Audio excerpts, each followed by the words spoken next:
ఇక్కడ బ్రహ్మచర్యం పాటించాలని, రోజు దేవతారాధన చేయాలని, అంటే పుట్టబోయే బిడ్డ ఆరోగ్యంగా ఉండాలని రోజు భగవంతుడిని ప్రార్థన చేస్తూ ఉండాలి. అంతేకాకుండా ప్రేత కర్మలు చేయకూడదని చెప్పుకున్నాం కదా. అయితే ఇక్కడ కొంతమందికి సమాజంలో సందేహం ఏమిటంటే, ఇంట్లో నా భార్య కడుపుతో ఉంది కాబట్టి తను చేయవలసినటువంటి ధర్మాలు కొన్ని ఉంటాయి. ఏమిటంటే తను కర్తగా చేయవలసినటువంటివి కొన్ని ఉంటాయి. తల్లి, తండ్రి, లేదా తనకి అన్నలకి పిల్లలు లేకుండా ఉంటే అన్న కానీ, లేదా పెద్దనాన్నలు అలాంటి వాళ్ళు ఎవరైనా, అంటే తను చేయవలసినటువంటి స్థితి ఏర్పడింది. మామగారికి అంటే భార్య ఒకటే కూతురు అయింది, అక్కడ అత్తో మామో చనిపోయారు, అలాంటి స్థితి ఏర్పడినప్పుడు తను కర్తగా ధర్మంగా చేయవలసినటువంటి వచ్చినప్పుడు మాత్రము ఈ నియమాలను పాటించకూడదుట. అదే ప్రథమ ధర్మంగా భావించి చెయ్యాలిట. ఎందుకు అంటే అప్పుడు ఇతనే కర్త అవ్వాలి అని చెప్పేసి ఇతనే చెయ్యాలని ధర్మశాస్త్రం చెప్పినప్పుడు ఇతను మాత్రమే చేయటానికి అర్హుడైనప్పుడు, కొంతమంది ఏం చేస్తుంటారు, నా భార్య కడుపుతో ఉందండి, ఆస్తి మొత్తం వస్తుంది, ఆస్తి తీసుకుంటారు, మిగతా అన్నీ చేస్తారు, కానీ కర్మము చేయడానికి మాత్రం పక్కకు తప్పుకుంటారు. ఎవరో బ్రాహ్మణ్ణి పెట్టి చేయిస్తూ ఉంటారు అన్నమాట. కానీ అలా చేయటం దోషం. ఎవరికి మీరు కర్తగా చెయ్యాలని ధర్మశాస్త్రం చెప్తోందో, మీరు ఎవరికి చేయవలసినటువంటి ధర్మం మీకు ఉందో వాడికి మాత్రం భార్య గర్భంతో ఉన్నా కూడా చెయ్యాలిట. ఎందుకు అంటే ఇక్కడ చిన్న గీత ముందు పెద్ద గీత గీసినట్టుగా అన్నమాట. బయటికి వెళ్ళినప్పుడు చేయకూడదు, కానీ ఇక్కడ వచ్చే పుణ్యం ఎలాంటిది తెలుసా? అనాథ ప్రేత సంస్కారం కోటి జన్మ పుణ్యఫలం లభేత్ అంటారు. అనాథ అంటే తను తప్ప తను చేయకపోతే వాళ్ళు అనాథలు మిగతా వాళ్ళ చేత చేయించాలి. అలాంటప్పుడు వేరే వాళ్ళతో చేయించడం కంటే కూడా తన బాధ్యత తను నిర్వర్తించడం వలన కోటి జన్మల పుణ్యం రావటం వలన ఇక్కడ ఆ దోషం నల్లిఫై అవుతుంది. అందుకని చెప్పేసి అలాంటి సందర్భాల్లో మాత్రం వీళ్ళు తప్పకుండా చేయాలి. అలాగే గర్భిణీ స్త్రీలు ఎలాంటి పారాయణాలు చేసుకోవాలంటారు? గర్భిణీ స్త్రీలు ఎలాంటి పారాయణలు మీకు వస్తే చక్కగా లలిత సహస్రనామం, విష్ణు సహస్రనామం, నారాయణ కవచం, షష్ఠీ స్తోత్రం, సౌందర్యలహరి, ఆదిత్య హృదయం, ఇలాంటివన్నీ కూడా పారాయణలు చేసుకోండి. చదవలేనటువంటి వాళ్ళు ఉన్నారనుకోండి, హాయిగా అలాంటివి పెట్టుకొని వింటూ ఉండండి. ప్రొద్దున సాయంత్రం వింటూ ఉండండి.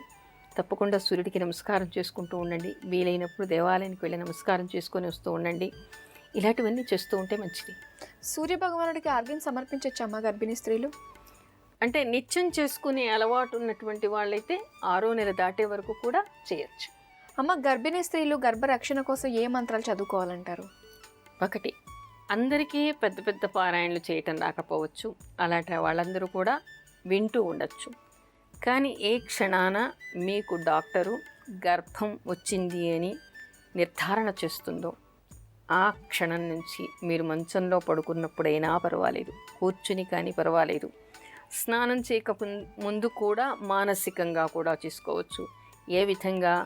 పొట్ట మీద 2 చేతులు వేసుకొని క్రీం అచ్యుత అనంత గోవింద, అచ్యుత అనంత గోవింద.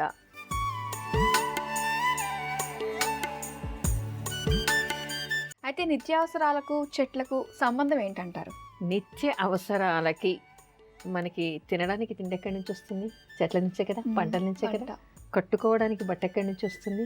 పత్తి. వస్త్రం కూడా మనం చెట్ల మీదే ఆధారపడి ఉన్నాం. అంతేకాదు, బిడ్డ పుట్టగానే మొట్టమొదటికి చేటలో పడుకోబెడతారు. చేట ఎక్కడి నుంచి వస్తుంది? చెట్టు నుంచి. చనిపోయిన తర్వాత తీసుకెళ్లే రోజు ఆ పాడి కట్టడానికి కర్రలే కావాలి, తగలపెట్టడానికి కర్రలే కావాలి.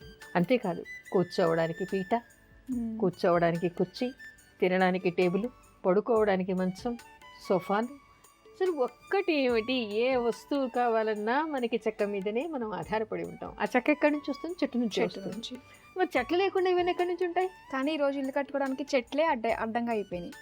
చెట్లు అడ్డం కాదు, మనకి వ్యాపార ధోరణి పెరిగింది, ఇరుకిళ్లల్లో ఉండడానికి ఇరుకు మనసులు అయిపోయాయి. అందుకని నగర జీవితంలోనే అందరూ నగరంలోనే ఉండాలి అనుకోవడం.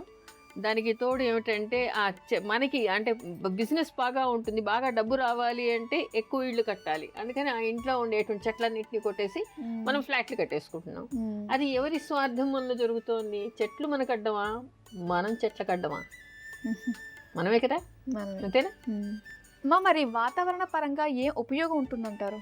వాతావరణ పరంగా ఉపయోగం అంటే అసలు మనకి ప్రాణవాయువుని ఇచ్చేది చెట్టు నుంచే వస్తుంది కదా. అవును. మరి గాలి ఎలా వస్తుంది? చెట్ల వల్లే గాలి వస్తుంది కదా. చెట్లు బాగా ఉండటం వల్ల, అడవులు బాగా పెరగటం వల్లే వర్షాలు కూడా మనకి సక్రమంగా పడతాయి కదా. అసలు ఈ రోజుల్లో ఏం చేస్తున్నారు, అసలు మీరు ఎప్పుడైనా ఫ్లైట్లలో కాకుండా కార్లలోనో లేకుంటే బస్సుల్లోనో అడవి ప్రాంతంలో ప్రయాణం చేయండి. ఒక్కోసారి చాలా బాధేసి కళ్ళకి నీళ్ళు వస్తూ ఉంటాయి. చెట్లు కొట్టేయడం కాదు, చెట్లు తగలబెట్టి కాల్చేస్తూ ఉన్నారు. దానివల్ల ఏమిటి ప్రయోజనం అర్థం కావటం లేదు. అంటే అడవులు కూడా నాశనం అయిపోతున్నాయి. అడవులు ఉండట్లేదు, పూర్వంలాగా అడవులు ఉండటం లేదు. అడవుల్ని కూడా పూర్తిగా నరికేస్తూ ఉన్నారు. ఇళ్లల్లో చెట్లు ఉండట్లేదు, బయట వాతావరణంలో చెట్లు ఉండటం లేదు. చెట్లు బాగా ఉండి, అడవులు బాగా ఉంటే, దట్టంగా ఉంటే, ఎంత చెట్లు ఉంటే, ఎంత పచ్చదనం ఉంటే దానివలన అంతగా మనకి లాభం. ప్రాణవాయువు దొరుకుతుంది, దానికి తోడు వాతావరణ కాలుష్యాన్ని తీసేస్తుంది. మరి ప్రాణవాయువు ఎక్కువగా ఉంటే కాలుష్యం పోతుంది కదా. అవును. దానికి తోడు వర్షాలు కూడా సక్రమంగా సకాలంలో వర్షాలు కురుస్తాయి అని చెప్తారు. మనకి మాత్రమేనా, ఇంకోటి ఏం చెప్తారు తెలుసా, అసలు పొద్దున్న లేవగానే పచ్చగా ఉన్న చెట్లని కాసేపు చూస్తే కంటి వ్యాధులు పోతాయిట, కంటికి ఉండేది పోతుందిట, మనస్సు ప్రశాంత పడుతుందిట. మనసుకి ప్రశాంతత కావాలన్నా అలా ఏమీ లేదు. ఎంత వ్యధతో ఉన్నవాళ్ళైనా కాసేపు అలా వెళ్ళి చెట్ల మధ్యన కూర్చొని ఆ పచ్చదనాన్ని చూస్తూ ఉంటే, ఆ ప్రకృతిని చూస్తూ ఉంటే, ఆ పువ్వులు, ఆ చెట్లు, ఆ కోయిలలు, గానాలు అవి వింటూ ఉంటే మనస్సుకు ఉండేటువంటి వ్యధ పోతుంది, కంటి జబ్బులు పోతాయిట. అలా ప్రశాంత పడితే రోగాలు సగం తగ్గిపోతాయి ఫస్ట్. అంటే మనకది ఉపయోగం. మనకేనా, పశువులకి, పక్షులకి, ఎన్నిటికీ ఇవి ఆహారాన్ని ఇస్తాయి. అవును. అసలు పక్షులన్నీ గూడు పెట్టుకునే చెట్ల మీదే కదా. చెట్ల మీద వాడి ఆ తర్వాత ఎన్నో పక్షులు చిగుళ్ళు తింటూ ఉంటాయి, పళ్ళు తింటూ ఉంటాయి. మరి ఎన్నిటికీ అది ఆహారం అవుతోంది, ఎన్నిటికీ అది ఆధారం అవుతోంది. మరి అలాంటి చెట్లు ఉండాలి కదా. ఉండాలి. అమ్మ దుర్గా అనే కాలర్ లైన్ లో ఉన్నారు, వారితో మాట్లాడదాం. అలాగే. హలో. నమస్కారం అండి. నమస్కారం అండి. దుర్గా పేరు మీద రిజిస్టర్ చేసుకున్నారు, ఒకసారి బర్త్ డీటెయిల్స్ కన్ఫర్మ్ చేసుకుందాము. అలాగండి. మే 13, 1996 అవునండి. ఉదయం 8:44 భీమవరంలో పుట్టారు. అవునండి. ఓకే అండి, సమస్య ఏంటో అడగండి మేడం. మేడం చెప్పండి. నమస్తే అండి. నమస్తే, చెప్పండి. మా అమ్మాయి పెళ్లి ఎప్పుడు అవుతుంది, పిల్లల గురించి అడుగుదామని చేశాను మేడం. అవును, సంబంధాలు చూస్తున్నారా? అంటే చూడొచ్చారని మూడం అయ్యాక చూద్దాం, ఆగస్ట్ నుంచి అనుకుంటున్నాం. చూడొచ్చు, ఈ సంవత్సరం అయిపోతుంది. అయితే ఏదైనా ఒకటి ముందు నుంచి అనుకున్నది కానీ దగ్గరికి వచ్చి కానీ మొదటిది తప్పిపోయే అవకాశం ఉంటుంది. ఎవరైనా ఇష్టపడిందా అమ్మాయి? ఏమీ ఇష్టపడలేదండి మేడం. ఓకే, ఒకటి తప్పిపోయే అవకాశం ఉంది, అందుకని మీరేం కంగారు పడకండి, తర్వాత బాగానే ఉంటుంది. ఈ సంవత్సరం వివాహం అయ్యే అవకాశం ఉంది. కామేశబద్ధ మంగళ్య సూత్రశోభిత కంధర అనేటువంటి మంత్రాన్ని చదువుకోమనండి, లలితా సహస్రనామంలో ఉంటుంది ఇది.